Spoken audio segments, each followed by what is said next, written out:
I'm not even gonna wait for the chat to fill up because I know everyone's doing their thing at the same time. I'm just gonna get right into Pet Cemetery. Um, wow, how much did it deviate from the original source material, the original novel? It deviates a bit. Hurricane Baby Jesus. Hey, Cameron. Man, Cameron, the ending.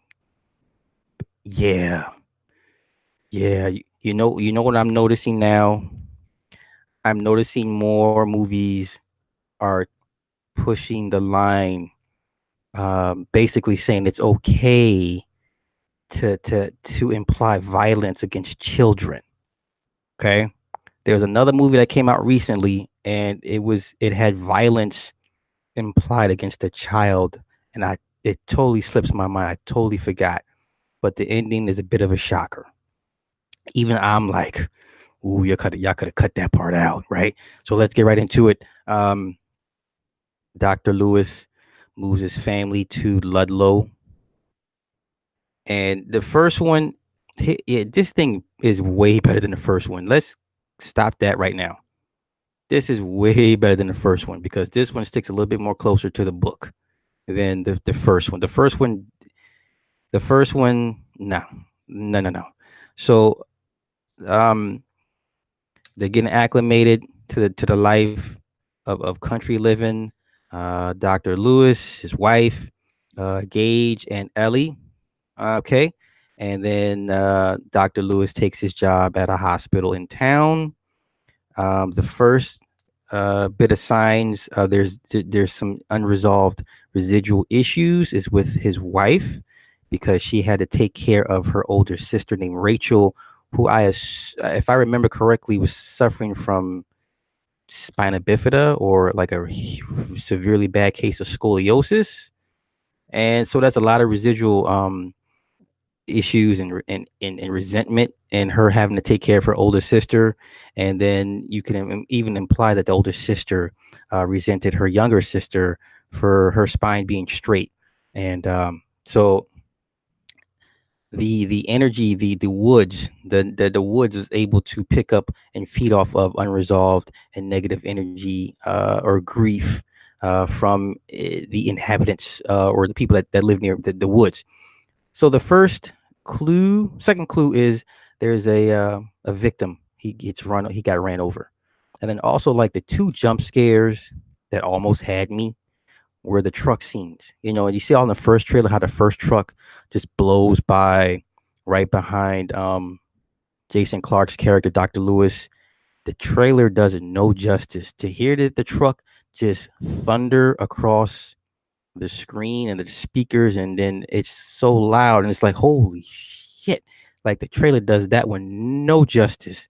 The second one, it was a second jump scare involving a trailer again, a trucker again. Um, it was well done. I was like, okay, I get it. I get it. Hey, Farida. Hey, thank you. Um, so during the doctor's shift, there's a young melanated young man who comes in. He's a car accident victim. He got ran over, and his brain is pretty much exposed, and he's just all jacked up. And like remembering the first one. The first one was a car victim.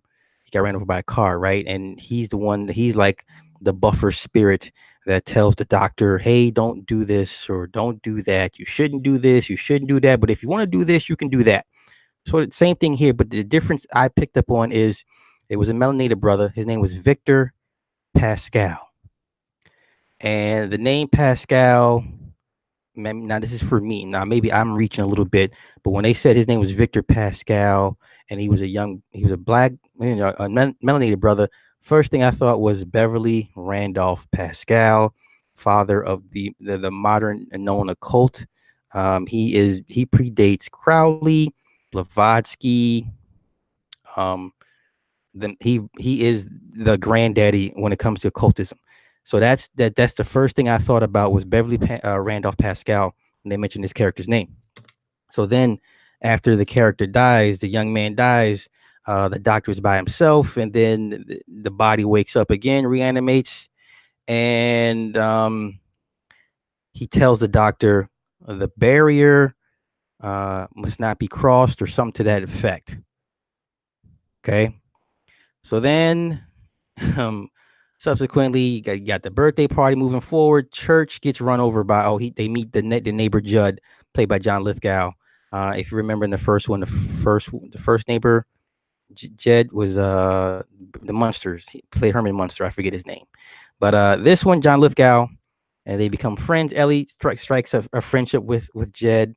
Um, he takes a liking to her. Um, so then subsequently, after they become friends, whatever, Judd discovers Church has been run over by a semi truck. Esoteric Bay was happening.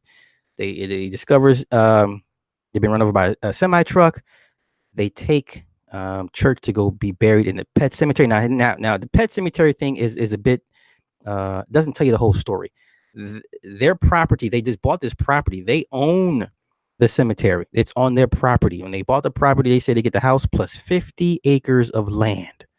So the Indian burial ground, all of that is on Dr. Lewis's property. So is taking Lewis to bury Church. And then for some odd reason, Jed decides to take him past over the dam fall. So what ended up happening is like this dam. You know how beavers build dams? It's this dam fall, and it's built, and you had to climb over it to get to the real part of the cemetery where where you bury the dead people to come back. And he asked Lewis, you know, uh, Ellie loved Church, and he's like, yeah. He said, well, you love Ellie. He's like, yeah. So then in his mind, he was like, well, let me take him to go bury Church, so she can have Church come back, and the cat, come back, whatever the case may be. So they bury the cat. Church, of course, Church does not come back the same. And then, Church shows up doing some weird things, scratching people and threatening Gage, in the crib, whatever the case may be. And then Jed sits Lewis down and explains to him the history of the land. They mentioned the Wendigo. He gives him some books about the natives that initially were there, that lived there, but they left. And before they left, they carved mourning markings into the trees. They built the dam fall to keep people out. And there's also a newspaper article of all of the Indian settlements that have been left unclaimed because the ground, in the words of Victor Pascal, the land is sour. Okay. So then, um, Lewis is like, okay, wow, okay, so dead people, you bury things and they come back. Fine. Birthday party. Ellie is sad that Church has ran away. In reality, that Dr. Lewis took Church away and tried to send him out into the woods because the cat is just crazy and he doesn't have the heart to kill the cat again. So he drives off into the woods, lets the cat out, thinking he'll never see the cat again. The cat shows up at the birthday party. The cat is walking towards the birthday party, and they're playing hide and go seek or whatever. And Ellie says, "Oh, Church!" So she runs out in the middle of the road. Runs out in the middle of the road to greet Church. Church is just walking, and then you see a truck. A trucker's pulling up, and he's hauling ass. He's doing about 65, 70. Then the trucker checks his phone. And then you see Gage run out to the street, right? So you're thinking, oh no, not Gage again. So then Dr. Lewis sees Gage and he's like, Gage. And he runs after Gage. He grabs Gage before the truck hits him. And sure enough, he sees Ellie in the middle of the road. And he swerves. He swerves so hard he loses his load. It's a fuel tanker. So the cab swerves over to the side. The tanker keeps going straight. And Ellie is looking at Church. Church gets out of the way. Ellie turns around and looks and see this tanker sliding in the middle of the road coming at her. And you already know what time it was, y'all. You already knew. And it had a shot from above where the tanker's just sliding on the road. and you're just waiting to see blood streaks, but it never happens. They never show it. And it's like, uh-oh. You just knew it was bad. So then Lewis goes to the front of the tanker. The mother has just dropped to the side. She dropped to the ground, and you already just know it was bad. So then Ellie's laid off to the side of the road or whatever the case may be. And, Dr. Lewis goes over there to hug her. They have the funeral. The father-in-law takes his wife Ray, I forget her name, the wife and the son Gage back to Boston, and then of course Lewis having the bright idea that he's already planned, he's already got it in his mind. He's going to go bury Ellie in this Indian burial ground to bring her back. He goes to have a drink with Jed. He puts a sedative in Jed's drink. Jed passes out. Sure enough, he goes to dig up Ellie's body, drags Ellie to the burial grounds, buries her. She comes back. That was her name, Rachel. Okay, she comes back, and let me tell you, man, this child, this child's acting. The funny thing is, because she didn't have real bad damage, from the accident, right? She pretty much looking, but her eye, dude, her right eye, it's all scrunched, it's all closed and scrunched, right? And she looks like the Humpback of Notre Dame. You know how the face, the one side is just kind of droopy. She has that look, and then she's very pale and pasty, and you can see the veins on the side of her head, right? And I'm like, holy shit! And this child is like, she's like, and she's very nonchalant. This kid, the kid can act, right? But the character Ellie clearly is different. And the dad's like, "Oh my God, you're back, and I'm so happy." And so the crazy part is he's giving her a bath. He's washing her hair. Oh my God, and he's trying to brush her hair, right? And he's pulling out tufts of hair. It's like knotted up. There's a snag, and he's pulling and pulling. Then he opens her hair, and he can see the staples in the back of her head from where the back of her brain basically head was split open from the accident. And she turns and looks at him, is like, "Is there a problem?" And he's like, "Oh no, honey, just a tangle." Oh my God, hilarious. So then they're laying in bed, and she's like, now the main crux of this whole issue was Dr. Lewis did not believe in the afterlife. He didn't believe in the afterlife. His wife did, right? And so the wife is like, because of her unresolved issues with her sister Rachel, she was like, we don't tell Ellie about death or life or anything like that. She doesn't need to know about these things just yet. She's not ready. The doctor is like, yeah, she is. She needs to know about these things. Hell, I'm a doctor. I see this all the time. So while they're laying in bed, him and Lewis and Ellie, she's like, "So you brought me back? Back from where?" And he's like, "Oh, you're home." And she's like, "I remember the accident. I remember the truck. Then everything went black." And he's like, "Oh, well, you're here now." And she's like, "I'm dead, aren't I?" Dead. He dead. She deadpan asked him, "I'm dead, aren't I?" And he's like, "No, you're not dead." She said it so like matter of factly. It's like, oh my gosh, right? So then the mother and Gage on their way back to Boston. Now the same dead brother that was Victor Pascal, the boy Gage could see him, and he's telling Gage to tell his mother to go back home. There's something wrong. The little boy Gage is saying Victor's name, and the mother's like, "What the hell? Why is he saying the dead man's name?" And so she's calling her husband, whatever the case may be. The whole time he's not answering the phone. There's one scene where him and Ellie are talking, and she's like, "Well, what are you gonna tell mom?" Because she's calling him, and he picks up the phone and sees it's her, and she's like, "What are you gonna tell mom?" Like, "Nigga, I'm dead. Like, do you not get it? Like, I'm not this. Have you told mom that you brought me back from death?" Like, it's that type of interaction. It's hilarious, right? So they come back to the house, and Ellie is, well, oh no, before that, the wife called Jeb to say, "Hey, I need you to go over to the house and see if everything's okay with my husband, because he's not answering his phone. We're on our way back. I got a bad feeling. Something's going on." And he's like, "Yeah, I'll go check." Right. And then he goes to check. Him and Lewis have a conversation. He notices Lewis's fingernails and fingers are all kind of bloodied and knuckled up from digging and burying stuff. He's like, "Yeah, we're fine. Thanks for checking in, whatever." So then, as Jeb is walking back, he sees in the second story windows, he sees Ellie, and already the tension starts building. It's like, oh shit, and he knows she's coming to get him. So he and the tension and the music in the background is like, oh my god, no, the hunt is on. Like, run, Jeb, run, go home. So Jeb goes home, locks his door, grabs the 38. You see Ellie go in a suitcase and grab her dad's golden scalpel. Why does a doctor have a golden scalpel? But Ellie grabs this freaking golden scalpel, right? And then, um, of course, Lewis is looking for Ellie. Whatever the case may be.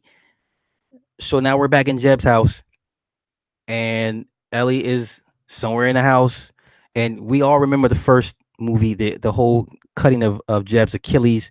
So you're just waiting for it. You know it's coming, but you just don't know how they're gonna do it, right?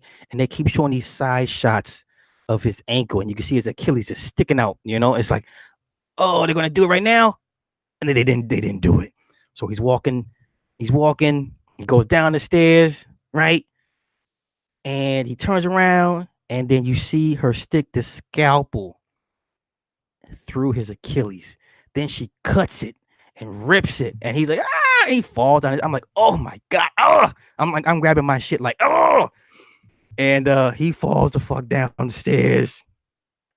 Ellie has the animal mask on. She pulls the mask off. She steps on his fucking Achilles. He's screaming. I'm like, oh my god, the torture right now. So then, now the weird thing is the spirit world has a way of knowing your innermost, darkest, deepest thoughts, right? And she, the Ellie, starts playing with Jeb's mind and starts to show the face of his dead wife Norma. So it's implied that also not only did Jeb bury his dog Biffer, but it's implied that he also buried his wife Norma. Okay, because Ellie is taunting him like, yeah, you made us suffer for eternity. Now we're gonna bring you back and make you suffer with us. And this is all while the image of his dead wife is being shown. And he's like, that's not what happened. I didn't do it. You're not Ellie, whatever the case may be. And she's like, yeah, we're going to take you. We're about to take you to eternity with us. So he reaches to grab the gun. He's like hell you will. As he turns to go to grab the gun, she gets to stabbing him with the scalpel, man. So he's toast. So then Ellie gets back to the house. The wife and Gage are back at the house. And then Doc was like, she notices his boots are dirty. She's like, what'd you do? What'd you do? He's like, I wasn't ready to let her go. I needed more time with her. Now, me as a father with a little girl, I could understand the character's reasoning for it. Because even Jeb was like, the woods will give you the sweetest reasoning for going back there, right? And I'm like, you know what? I could understand if you lost a child early, you're not ready to let go. I could see a person rationally deciding to, if there's a chance to bring your child back, you would do it. Most parents would. I can understand why I felt when he was saying I needed more time with her. I wasn't ready to let her go. I felt that. I was like, okay, yeah, you know what? Me too. So here comes, in walks Ellie. Ellie puts on the damn dress that she was buried in. It's all dirty and bloody and stuff. And Ellie goes to hug her mother, and the mother's flipping out like, what? This is what? And she's stuck. Like, she doesn't know what to do or think, whatever the case may be. He's like, hey, hug your daughter. This is your daughter. She's like, this is not my daughter. And she grabs Gage and runs upstairs, whatever the case may be. So then Ellie says, well, she doesn't want me. She doesn't want me here.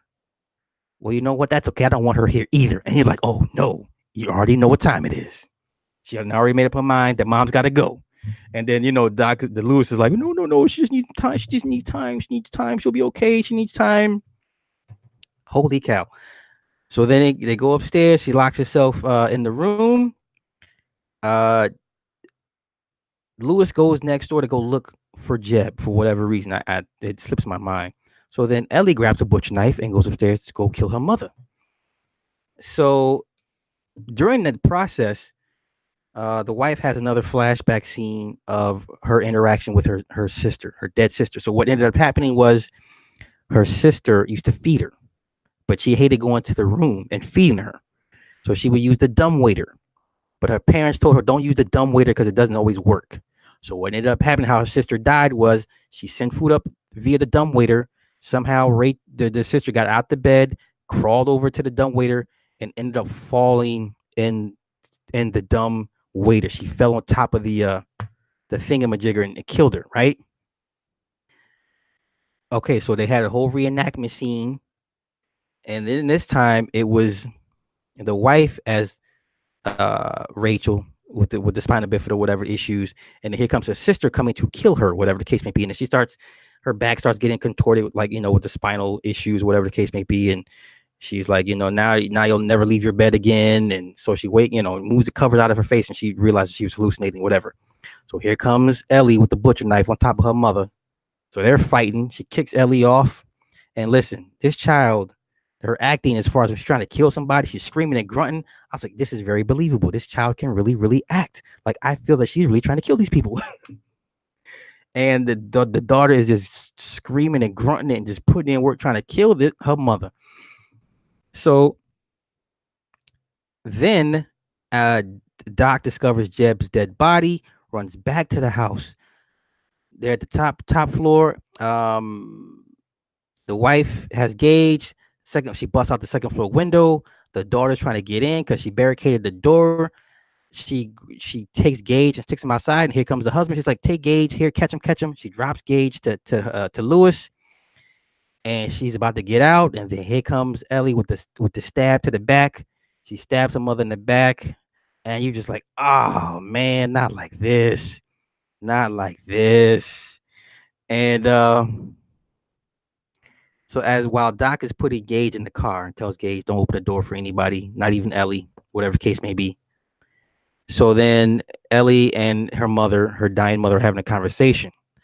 And she's like, yeah, you resented your sister. You wanted her dead. And she's like, yeah, I wish she was dead. And all the woods, the spirit of the woods is trying to guilt trip the mother for feeling how she felt with all the unresolved issues with her sister. All the meanwhile, they're having this conversation. Ellie then stabbed her again in the side, and she's like, "Well, soon you'll be over there." She was like, "Daddy says there's no heaven or hell, there's no afterlife." Well, he's wrong, and you're not going to go there. You're going to go here, and she says, "Mommy," and of course, the mom's like, "Don't call me mommy. You're not Ellie. You're not my daughter." And so she stabbed her one more time. Like, well, fine then. She stabs her again in the side, and she's twisting the knife. And I was like, oh my gosh.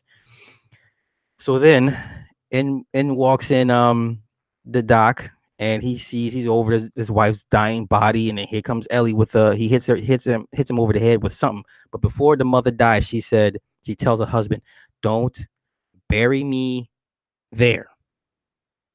Okay? Don't bury me there. So, that's when Ellie walks up and knocks him over the head, and he's unconscious. Now you see Ellie, the crazy part, you see Ellie dragging her mother to the burial site, because the sight of this 9-year-old dragging this 130, 40-pound woman by the two legs, it was crazy. So Ellie buries her mother. You see it off camera. So then the dad is running, looking for him, and of course Ellie's taunting. It's like, hey, you're too late. She's with us now, all because you buried church. This is your fault. You buried church. You weren't being a good dad. Guilt tripping again. So then she attacks the dad, stabs the dad in the chest. And I'm telling you, this child's putting foot to ass on her dad, trying to kill this man. This child is just like a feral cat, just on attack mode, right? And sure enough, dad gets the upper hand. Dad's on top of Ellie. He's about to strangle her. He's like, he's about to end this for good. He's strangling the shit out of Ellie, strangling her. I mean, you can. He's just like, I've had it. And then all of a sudden, you see this poker go through his chest, and I'm like, oh god, damn it. And he falls over, and sure enough, it's the dead mother resurrected. Holy cow! And she got that dead look to her. So they drag his body to the burial site. So then the shot, the original shot that you saw in the opening shot, opening the movie was Jeb's house on fire, but you didn't know that from the very beginning. So now you realize the same shot again. It's Jeb's house on fire, and then cut to the scene where you see Gage in the car, and then you see the three of them all bloodied and dusty and dirty with dad holding a gas can, and they're walking towards the car. And Gage is like, whatever. And you're and I'm like, oh, they're not really going to show this, are they? Like, are they really even implying this? Like, do we even need to see this right now? Sure enough, the dad goes to the window, and then cut screen, you hear the door alarm unlock. What the hell? That was probably one part of the movie I don't think we needed that. I don't need you to imply they killed this little boy, this little 3-year-old child. You know what I'm saying? Like, I thought that was a bit over the top. And like I said, now you're seeing more and more movies implying more and more violence towards little children. I don't like this trend, and I would not be surprised you don't see more of it moving forward. So this one is much better than the first, even though they still deviated from some of the source material. It wasn't perfect, but this is probably the closest adaptation of the book you're going to ever get at this point. I liked it. I liked it. Man, it's some of this stuff was kind of brutal. I was just like, oh, that's a bit that's a bit much. But when you have horror movies and you have children mixed in it, it's sometimes got to break a few eggs. So with that being said, that was my movie review of Pet Semetary. Yes, Cameron, this little boy looked dead on the original Gage. When I first seen the first trailer, I was like, oh my god, is that Gage reborn? Like, he looked dead on the original Gage, dead on, dead on. So yeah. So let me get shout out Cameron, Hurricane Star, Farida, Esoteric Bay, Defelda, Chris Camaro, Janasha. Hey, it's been a minute. Tyrone, Shu, KATN, EV. So yeah. That was pretty much my movie review of Pet Cemetery. I'll throw this on the movie review channel as well. Yeah, I'm like I said, I'm starting to see that trend where it's okay to imply violence towards children. Not I don't like this trend I'm seeing, but I have not seen The Gate yet, Water Sniper. I got a list of movies I gotta check out. So with that being said, I'm gonna end this, and y'all have a good one. Peace.